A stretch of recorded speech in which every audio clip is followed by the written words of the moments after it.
ओम श्री गणेशाय नमः। ओम नमो भगवते वासुदेवाय। श्रीमद् भागवत में अष्टम स्कंद 14वां अध्याय प्रारंभ करते हैं।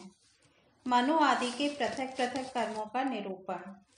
राजा परीक्षित ने पूछा, भगवान, आपके द्वारा वर्णित ये मनुपुत्र, सप्तऋषि आदि अपने अपने मनवंतर में किसके द्वारा नियुक्त होकर कौन कौन सा काम किस प्रकार करते हैं, यह आप कृपा करके मुझे बतलाइए।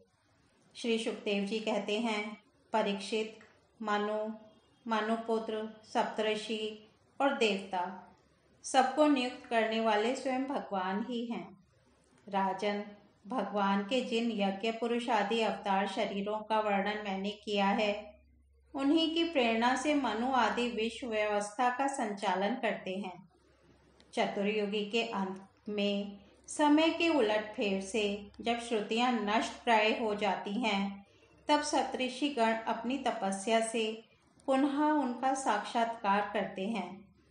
उन श्रुतियों से ही सनातन धर्म की रक्षा होती है।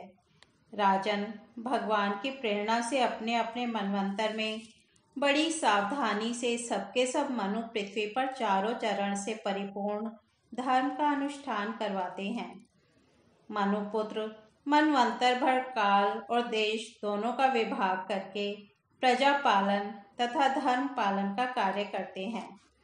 पंच महायज्ञ आदि कर्मों में जिन ऋषि, पितर, भूत और मनुष्य आदि का संबंध है, उनके साथ देवता उस मनवंतर में यज्ञ का भाग स्वीकार करते हैं।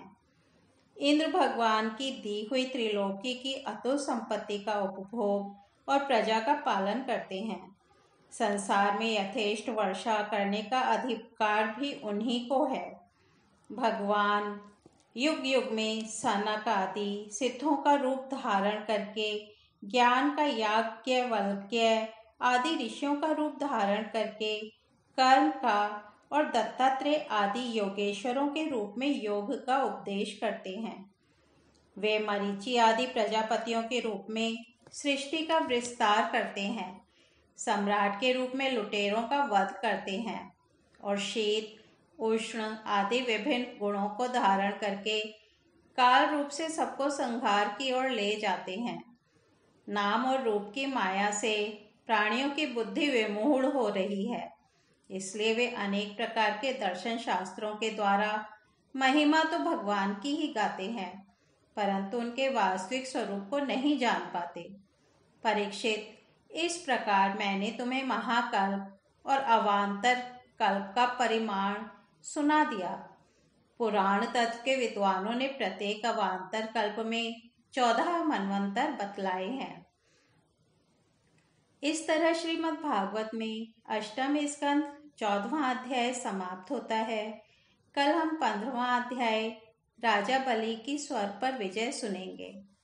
तब तक हम यही विराम देते हैं। हरि ओम तत्सत।